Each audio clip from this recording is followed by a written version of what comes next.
दिख रहा है? चलिए देखिए, अब हम चर्चा करते हैं रीति काल। बात मत करिएगा, कीप साइलेंट प्लीज। रीति काल, रीति काल जिसका समय जो है वो आप सबको पता है कितना है जी? 1700 बताइए। 1700 नहीं, 1700 लिखिए, 1900 बताइए। ईसवी सन में अगर करेंगे तो 1700 से 1900 ये विक्रमी संवत करेंगे। ठीक है, रामचंद्र शुक्ल जी। उसके बाद फिर जो है अगर ईसवी सन में करेंगे तो कितना करेंगे? 1650 से 1850 ईस्वी तक। ये आपका ये मेन जो सर्वमान्य धारणा है। ठीक है, और रामचंद्र शुक्ल कहते हैं 1050 से 1375, 1375 से कितने तक? 1700 से 1900 और 1900 से 1984 और 84 के बाद ठीक है, फिर थोड़ा सा गैप करते हैं, फिर उसके बाद प्रथम उत्थान कब से मानते हैं? 1925 से 50 विक्रमी संवत। द्वितीय उत्थान 1950 विक्रमी संवत से 75 विक्रमी संवत और 1975 से अब तक। ये इस तरीके से डिवाइडेशन करते हैं। तो जो सर्वमान्य धारणा है वो सर 1925-50 विक्रमी संवत, वो विक्रमी संवत है, राइट? हाँ, ये रीति काल का जो समय है वो ईस्वी सन में 1700 से 1900 विक्रमी संवत में है और ईस्वी सन में 1650 से लेके 1850 ईस्वी तक है। अब देखिए, ध्यान दीजिए कि रीति क्या है। रीति दो शब्दों से मिलकर बना है, रीति और काल। रीति का मतलब क्या होता है? परंपरा। परंपरा, और किस तरह की परंपरा? लक्षण ग्रंथों की परंपरा। लक्षण ग्रंथों या काव्य शास्त्रीय, ठीक है, परंपरा। ठीक है, यानी ऐसा काल जिसमें काव्य शास्त्रों के आधार पर, ऐसा काल जिसमें काव्य शास्त्रों के आधार पर जो है साहित्य लिखा गया, वो रीतिकालीन साहित्य कहलाता है। ठीक है, वामन ने एक स्टेटमेंट दिया था, विशिष्ट पद रचना रीति, यानी ऐसी पद रचना जो विशेष प्रकार की हो वो रीति है। ठीक है, और रीति आत्मा काव्य से, रीति ही काव्य की आत्मा है। और रीत के तहत क्या क्या आता है? तो रीत के तहत उसका रस आता है, अलंकार आता है, छंद आता है, और उसके बाद जो है जो काव्य शास्त्र का जो भी तत्व है, चाहे वो काव्य की आत्मा हो, चाहे काव्य का लक्षण हो, चाहे काव्य का भेद हो। ठीक है, और साथ ही साथ जो लक्षण ग्रंथों के तहत, लक्षण ग्रंथों के अंतर्गत जिन चीजों का, जिन भेदों, प्रभेदों और उपभेदों का वर्णन किया गया होता है, वो सारी चीजें आ जाते, चाहे वो नायिका भेद हो, चाहे वो नायक भेद हो, ठीक है, चाहे वो अलंकार निरूपण हो, चाहे वो रस निरूपण हो। ठीक है, तो ये सारी चीजें उस रीति में, रीति की परंपरा में समाहित हो जाती है। इसीलिए काल का नाम रीति काल पड़ा। ठीक है, तो रीति यानी एक ऐसी परंपरा जिसमें जो है लक्षण ग्रंथों की परंपरा का निर्वहन हुआ है, या काव्य शास्त्री ग्रंथों की परंपरा का निर्वहन हुआ है। इस तरह का जो समय है, इस तरह का जो साहित्यिक समय है, वो रीति काल कहा जाता है। तो अगर हम संक्षेप में रीति काल को डिफाइन करें तो हम कह सकते हैं कि ऐसा समय जिसमें रीति परंपराओं का निर्वहन करते हुए काव्य लिखे गए हैं, वो रीति काल कहलाता है। और रीति कालीन जो साहित्य है उस साहित्य को हम 3 भागों में डिफाइन कर सकते हैं रीति कालीन साहित्य को। ठीक है, पहला जो है रीतिबद्ध, ठीक है, रीतिकालीन साहित्य और रीतिकालीन कवियों को 3 भागों में कर सकते हैं। दूसरा जो है रीति सिद्ध है और चौथा जो है रीति मुक्त। अब ये समझ लीजिए, यही इसमें कॉन्सेप्ट समझना है। रीतिबद्ध क्या है?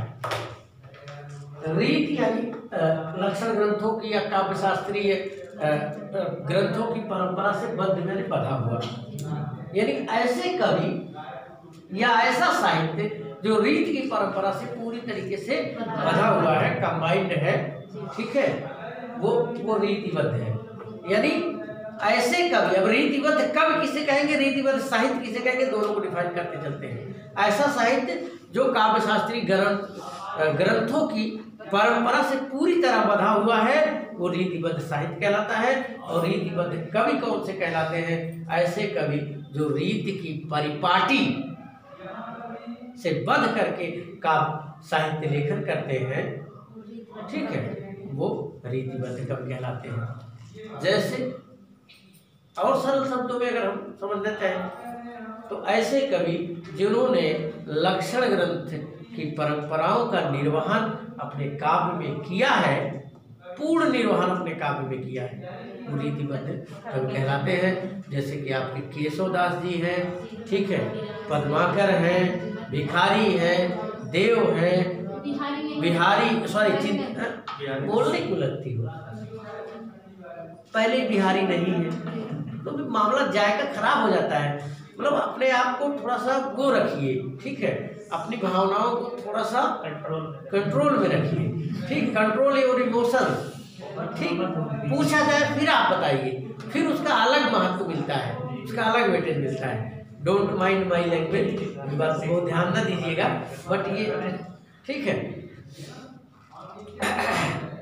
मैं ये बताना चाह रहा था कि जो रीतिबद्ध कवि हैं, ठीक है, उनमें जो है ये कवि आचार्य कवि भी कहे जाते हैं। कैसे कवि कहे जाते हैं? आचार्य कवि कहे जाते हैं।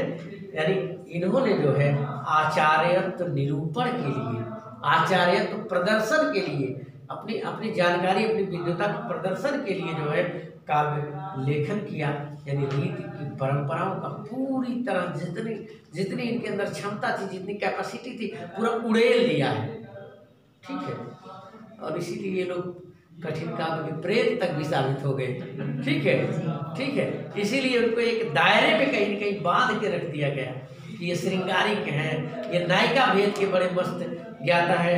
तो कहने का मतलब है कि रीतिबद्ध कवि ऐसे कवि जिन्होंने रीति की परंपरा से बध करके रचनाएं की है, जिनमें जो है आप आचार्य जो है केशवदास जी को जो कि व्यक्तित्व की दृष्टि से जो है और संपूर्णता की दृष्टि से देखा जाए, ठीक है, तो पहले आचार्य, प्रथमो आचार्य, यानी पहले आचार्य कहे जाते हैं। यानी रीति काल के पहले कवि साबित होते हैं, पहले आचार्य।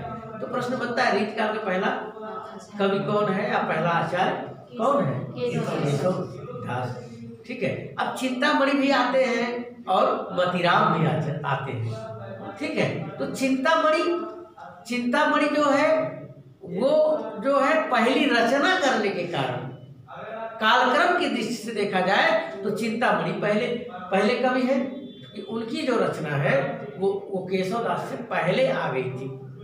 और उसके बाद तीसरी जो बात आती है अविरल अखंड परंपरा की दृष्टि से, तो कौन है प्रतिभा बताइए?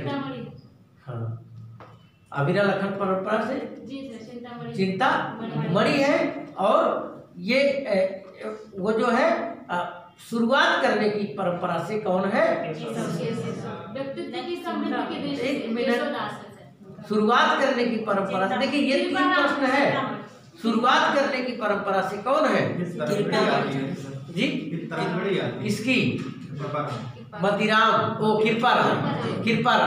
तो कृपाराम देखिए फिर से हम एक बात को, अपनी बात को वापस लेते हुए एक बार और रिवाइज करना चाहते हैं कि ज़्यादा समझाने के चक्कर में कभी कभी मामला गड़बड़ और वीडियो बढ़िया बन नहीं रहा है कि चलिए कोई बात नहीं, अब जान रहे हैं। देखिए 3 बातें ध्यान देना है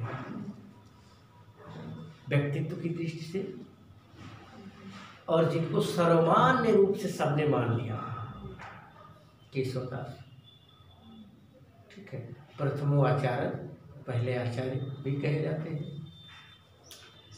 अविरल अखंड परंपरा की दृष्टि से, यानी जब से पूरी तरह से रीतिकालीन ग्रंथ एकदम धड़ाधड़ एकदम अविरल रूप से, निरंतर रूप से, अखंड रूप से लिखी जाने लगी, तो उसके हिसाब से चिंतामणि, ठीक है। और अगर देखा जाए, थोड़ा सा बैक जाते हैं, थोड़ा सा पीछे जाते हैं, तो रीति काव्य की जो शुरुआत, जिसमें कहीं न कहीं एक शैशवावस्था, एक समझ बाल्यावस्था जिसके काल में दिखती है, जिन्होंने शुरुआत श्री गणेश किया, तो शुरुआत करने की दृष्टि से कृपा राम जी है, और कृपा राम की हित तरंगिणी जो है वो पहली रचना है, ठीक है। तो कृपा राम जी हो गए शुरुआत करने की दृष्टिकोण से, और अविरल अखंड परंपरा यानी रीति की परंपरा पूरी तरह फ्लो में आ गई, वो चिंतामणि हो गए, और व्यक्तित्व की दृष्टि से केशव। अब मुझे लगता है कि मैं भी सेटिस्फाइड हो गया और आप लोगों को भी सेटिस्फाइड कर सका। तो ये 3 बातें हो गई। इसके अलावा पद्माकर है, भूषण है, देव है, भिखारी है, ठीक है, तमाम वगैरह वगैरह वगैरह वगैरह जितने हैं सारे आ जाएंगे। अब कैसे सारे आ जाएंगे मैं भी बता दूंगा। अब इन पे चलते हैं। रीति सिद्ध, एकमात्र और इकलौता कवि बिहारी लाल, रीति सिद्ध। अब रीति सिद्ध कौन है? सिद्ध माने जिसको सिद्धि प्राप्त हो, सिद्धि प्राप्त हो, ठीक है। तो सिद्धि प्राप्त थी, रीति की सारी जानकारी थी, शास्त्रीय और लक्षण ग्रंथ परंपरा की सारी जानकारी थी, बट वो अगर आवश्यकता पड़ती थी, उनको लगता था, महसूस होता था, तो वो उनका निर्वहन कर देते थे, रीति परंपराओं का जिक्र कर देते थे, लक्षण ग्रंथों का वो कर देते थे। अगर उनको आवश्यकता नहीं जान पड़ती थी तो उससे बच जाते थे। जैसे मांस खाने वाला और शाकाहारी दोनों को जो बीच का प्राणी है, या फिर ऐसे कर सकते हैं दारू पीने वाला, उदाहरण तो थोड़ा सा ले रहा हूँ गलत चीजों से, लेकिन उसको दारू पीने वाला एकदम नंबर 1 ठर्रा पियक्कर टाइप के, वो डेली पीने वाले, शाम को उनको चाहिए, वो कौन है? रीतिबद्ध हो गए समझने के लिए। और जो कभी कभी मिल गया, नाते बाते में गया या कहीं गया, या कोई यार मित्र पार्टी सार्टी था, कभी कभी पी लिया, मतलब ये पीता भी है नहीं भी पीता, ठीक है, द्वैतवाद वाला हिसाब किताब। जरूरत पड़ने पे रीत की रचनाएं कर भी देता है, रीत परंपरा का निर्वहन कर भी देता है, नहीं आवश्यकता महसूस नहीं किया, छोड़ भी दिया। और एक तो हमारे जैसे आदमी कुछ होते हैं, वो रीति मुक्त हो गए, जो कभी नहीं पीते, नेवर नेवर नेवर, ठीक, किसी भी हालत में नाक बंद करके डालिए तब भी नहीं पिएंगे, ठीक है।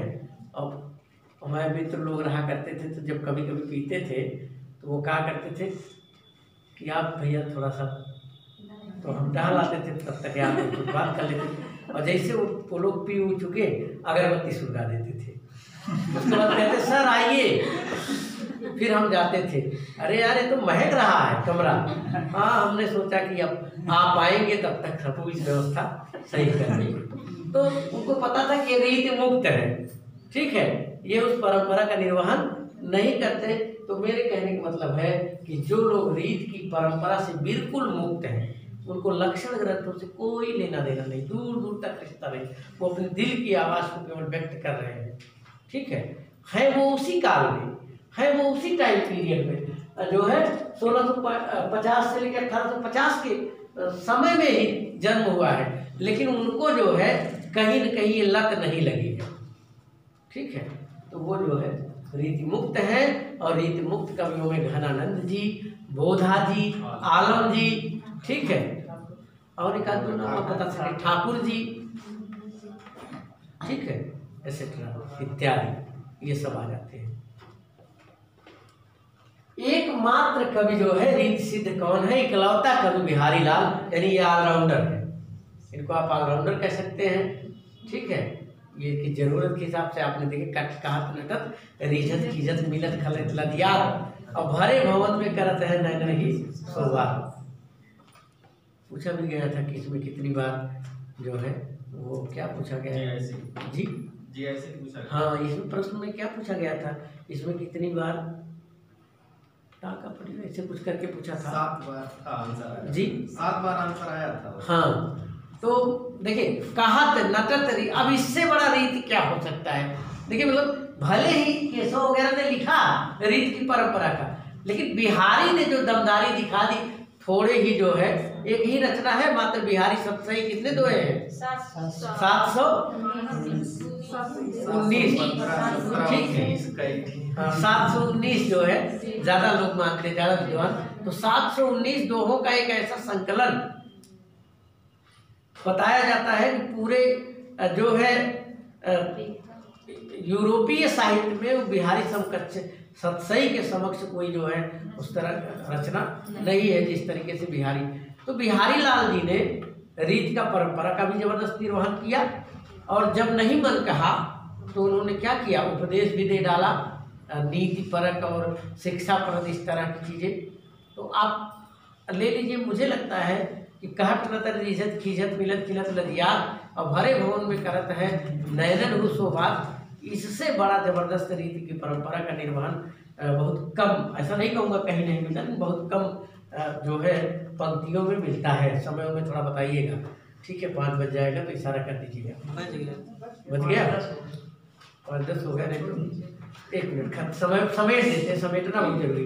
तो परंपरा का निर्वहन किया है, तो कहने का मतलब एट लास्ट अगर कंक्लूजन निकाला जाए, निष्कर्ष निकाला जाए, तो इस पॉइंट को समझ लीजिए, कॉन्सेप्ट कि रीतिबद्ध क्या है, रीति मुक्त क्या है, रीति सिद्ध क्या है। तो रीतिबद्ध वे कवि जिन्होंने रीत की परंपरा से बध करके यानी लक्षण ग्रंथों का निर्वहन करते हुए काव्य लेखन किया है, वो रीति बद्ध कवि कहलाते हैं, ठीक है। जैसे चिंतामणि भूषण पद्माकर, मतिराम भिखारी, केशव, ठीक है, जिनमें अविरल अखंड परंपरा की दृष्टि से चिंतामणि जी, ठीक है, और कालक्रम की दृष्टि से कृपाराम, और व्यक्तित्व की दृष्टि से और पहले आचार्यत्व की दृष्टि से केशवदास जी का नाम बड़े आदर और सम्मान के साथ लिया जाता है।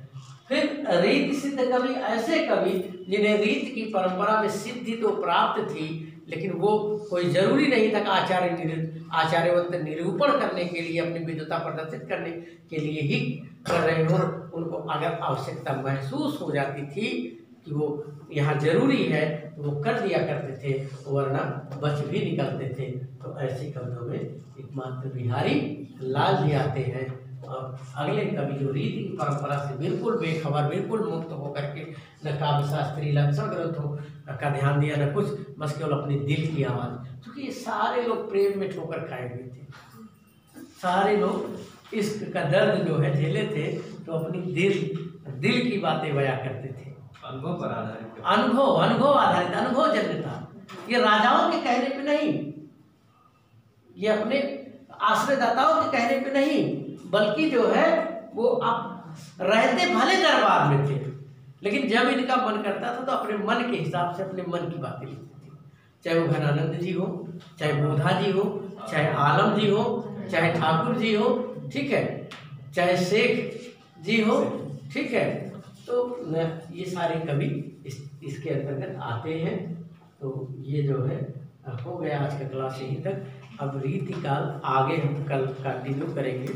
और हिंदुस्तानी मानस पॉइंट में आपका स्वागत है, ठीक है। चैनल को सब्सक्राइब करते रहिए, लाइक करते रहिए और शेयर करते रहिए।